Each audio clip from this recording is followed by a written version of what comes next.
15 August 1947 ଏହି ଦିନଟି ଭାରତୀୟ ଇତିହାସର ସବୁଠାରୁ ଗୌରବମୟ ଦିନ।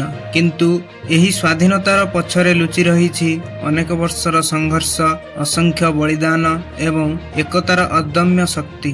ଆଜି ଆମେ ସେହି ସତ୍ୟ କାହାଣୀକୁ ଶୁଣିବା, ଯାହା 1947ରେ ଭାରତକୁ ବ୍ରିଟିଶମାନଙ୍କ କବଳରୁ ସ୍ୱାଧୀନ କରିଲା। ଭାରତରେ ବ୍ରିଟିଶ ଶାସନ 1757ର ପ୍ଲାସିଡ୍ ଯୁଦ୍ଧ ପରେ ଇଷ୍ଟ ଇଣ୍ଡିଆ କମ୍ପାନୀର ଇଂରେଜମାନେ ବ୍ୟବସାୟ ନାମରେ ଆସି ଧୀରେ ଧୀରେ ଆମ ସମ୍ପୂର୍ଣ୍ଣ ଦେଶକୁ ନିଜ କବ୍ଜାରେ ନେଇଥିଲେ, ଯାହା ଫଳରେ ଭାରତୀୟମାନଙ୍କୁ ନାନା ଆଦି କଷ୍ଟର ସମ୍ମୁଖୀନ ହେବାକୁ ପଡ଼ିଥିଲା। 1857ରେ ପ୍ରଥମ ସ୍ୱାଧୀନତା ସଂଗ୍ରାମ ଆରମ୍ଭ ହେଲା, ଯାହାକୁ ସିପାହୀ ବିଦ୍ରୋହ ମଧ୍ୟ କୁହାଯାଏ। 1857ରେ ସିପାହୀ ଯୁଦ୍ଧ ରାଣୀ ଲକ୍ଷ୍ମୀବାଇ ମଙ୍ଗଳ ପାଣ୍ଡେଙ୍କ ଦ୍ୱାରା ନେତୃତ୍ୱ ହୋଇଥିଲା। ଯଦିଓ ଏହି ବିଦ୍ରୋହ ବିଫଳ ହୋଇଥିଲା, କିନ୍ତୁ ଏହା ଭାରତ ପାଇଁ ଏକ ବଡ଼ ଜାଗୃତିର ବାର୍ତ୍ତା ଥିଲା। ଏହାପରେ 1885ରେ ଇଣ୍ଡିଆନ ନ୍ୟାସନାଲ କଂଗ୍ରେସ ଗଠନ ହେଲା। ପ୍ରଥମେ ଦାବିଗୁଡ଼ିକ ସାଧାରଣ ଥିଲା, ଶିକ୍ଷା, ପ୍ରଶାସନରେ ଅଂଶଦାରୀ ଓ କିଛି ସ୍ୱାଧୀନତା। କିନ୍ତୁ 7 ଅଗଷ୍ଟ 1905ରେ ଆରମ୍ଭ ହୋଇଥିଲା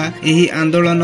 ବ୍ରିଟିଶ ସରକାରଙ୍କ ଦ୍ୱାରା ବଙ୍ଗଳାର ବିଭାଜନ ପରେ ଘୋଷଣା ହୋଇଥିଲା ଭାରତୀୟ ରାଷ୍ଟ୍ରୀୟ କଂଗ୍ରେସ। ଏହି ବିଭାଜନ ବିରୁଦ୍ଧରେ ସ୍ୱଦେଶୀ ଆନ୍ଦୋଳନ ଆରମ୍ଭ କରିଥିଲେ। ଏହି ଆନ୍ଦୋଳନର ମୁଖ୍ୟ ଲକ୍ଷ୍ୟ ଥିଲା ବ୍ରିଟିଶ ବସ୍ତୁର ବହିଷ୍କୃତ କରି ଭାରତୀୟ ବସ୍ତୁର ଉଦ୍ୟୋଗ କରିବା ପାଇଁ। ଏହି ଆନ୍ଦୋଳନ 1911 ଯାଏଁ ହୋଇଥିଲା ଏବଂ ଭାରତୀୟ ସ୍ୱତନ୍ତ୍ରତା ସଂଗ୍ରାମରେ ଏକ ମହତ୍ୱପୂର୍ଣ୍ଣ ଭୂମିକା ଲିଭାଇଥିଲା। 1915ରେ ମହାତ୍ମା ଗାନ୍ଧୀ ଦକ୍ଷିଣ ଆଫ୍ରିକାରୁ ଫେରିଲେ। ସେ ଭାରତକୁ ଦେଲେ ଏକ ନୂଆ ମନ୍ତ୍ର, ଯାହା ଅହିଂସା ଏବଂ ସତ୍ୟାଗ୍ରହ ଥିଲା। 1919ରେ ଜାଲିଆନାୱାଲା ନିର୍ଦ୍ଦୟ ହତ୍ୟାକାଣ୍ଡ ସମଗ୍ର ଦେଶକୁ କ୍ରୋଧିତ କରିଲା। 1930ରେ ଗାନ୍ଧୀଜୀଙ୍କ ଦାଣ୍ଡି ଯାତ୍ରା ଆରମ୍ଭ କରିଥିଲେ। ନମକ ସତ୍ୟାଗ୍ରହର ନେତୃତ୍ୱ କରିଥିଲେ, ଯାହା ବ୍ରିଟିଶ ନମକ କାନୁନ ଖିଲାପ ପାଇଁ ବିରୋଧ ପ୍ରଦର୍ଶନ ଥିଲା। ଏହି ଆନ୍ଦୋଳନ 12 ମାର୍ଚ୍ଚ 1930ରେ ସବରମତୀ ଆଶ୍ରମରୁ ଆରମ୍ଭ ହୋଇଥିଲା ଆଉ 240 ମିଲ୍ ମାନେ 345 କିଲୋମିଟର ଚାଲିକରି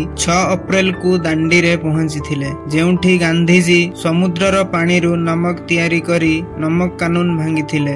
ଏହି ମାର୍ଚ୍ଚ ଭାରତୀୟ ସ୍ୱତନ୍ତ୍ରତା ଆନ୍ଦୋଳନରେ ଏକ ମହତ୍ୱପୂର୍ଣ୍ଣ ଭୂମିକା ଥିଲା, ଯାହା ପୁରା ଦେଶରେ ବ୍ରିଟିଶ ଶାସନ ଖିଲାପରେ ପୁରା ଭାରତର ସ୍ୱତନ୍ତ୍ରତା ସଂଘର୍ଷ ଆଡ଼କୁ ଆକର୍ଷଣ କରିଥିଲା। ଗାନ୍ଧୀଜୀ 1930ରେ ଦାଣ୍ଡି ଯାତ୍ରା କାହିଁକି ଆରମ୍ଭ କରିଥିଲେ? ଏହାର ମୁଖ୍ୟ କାରଣ ଥିଲା, ଏକ ନମକ ଉପରେ ବ୍ରିଟିଶ ଶାସନ କର ଲଗାଉଥିଲେ, ଯାହା ଭାରତୀୟମାନଙ୍କ ପାଇଁ ଏକ ଆବଶ୍ୟକ ବସ୍ତୁ ଥିଲା। ଗାନ୍ଧୀଜୀ ଏହାକୁ ଅନ୍ୟାୟ ମାନି ନିଜେ ନମକ ତିଆରି କଲେ। ଏହି ଆନ୍ଦୋଳନ ବ୍ରିଟିଶମାନଙ୍କୁ ଅହିଂସାକୁ ଭାଙ୍ଗିବାକୁ ଥିଲା। ଏହି ଆନ୍ଦୋଳନ ବ୍ରିଟିଶମାନଙ୍କ ଅହିଂସାକୁ ଭାଙ୍ଗିବାର ଥିଲା। ସ୍ୱତନ୍ତ୍ରତାର ପ୍ରାପ୍ତି ଗାନ୍ଧୀଜୀଙ୍କ ମାନିବାର ଥିଲା।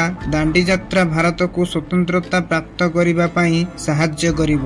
ଏହି ଆନ୍ଦୋଳନ ପରେ ଗାନ୍ଧୀଜୀଙ୍କ ସହିତ ତାଙ୍କର ସାଥ ଦେଉଥିବା କିଛି ଲୋକମାନଙ୍କୁ ଗିରଫ ହେବାକୁ ପଡ଼ିଥିଲା। କିନ୍ତୁ ଏହି ଆନ୍ଦୋଳନ ଭାରତର ସ୍ୱତନ୍ତ୍ରତା ପାଇଁ ଏକ ଗୁରୁତ୍ୱପୂର୍ଣ୍ଣ ଭୂମିକା ଲିଭାଇଥିଲା। 1942 କ୍ୱିଟ୍ ଇଣ୍ଡିଆ ଆନ୍ଦୋଳନ ଆରମ୍ଭ ହେଲା। ଭାରତ ଛାଡ଼ ଋଣ ଘୋଷ ସମଗ୍ର ଦେଶରେ ଗୁଞ୍ଜିଲା। 1942ରେ ଲକ୍ଷ ଲକ୍ଷ ଲୋକ କାରାଗାରକୁ ଯାଇଥିଲେ, କିନ୍ତୁ ପଛକୁ ହଟି ନଥିଲେ। 1945ରେ ବ୍ରିଟେନ ଲେବର ପାର୍ଟି ଶାସନରେ ଆସି ଭାରତକୁ ସ୍ୱାଧୀନ କରିବାକୁ ନିଷ୍ପତ୍ତି ନେଲା। 1947ରେ ମାଉଣ୍ଟ ବ୍ୟାଟେନ ପ୍ଲାନ ଅନୁସାରେ ଭାରତକୁ 2 ଭାଗରେ ବିଭକ୍ତ କରାଗଲା, ଭାରତ ଏବଂ ପାକିସ୍ତାନ। 15 ଅଗଷ୍ଟ 1947 ରାତିରେ ଜବାହରଲାଲ ନେହେରୁଙ୍କ ସମେତ ଅସଂଖ୍ୟ ବଳିଦାନ ପରେ ଆମ ତ୍ରିରଙ୍ଗା ପ୍ରଥମେ ଲାଲକିଲ୍ଲାରେ ଉଡ଼ିଥିଲା। ସ୍ୱାଧୀନତାର କାହାଣୀ କେବଳ ଇତିହାସ ନୁହେଁ, ଏହା ଆମର ପରିଚୟ, ଆମର ଗର୍ବ।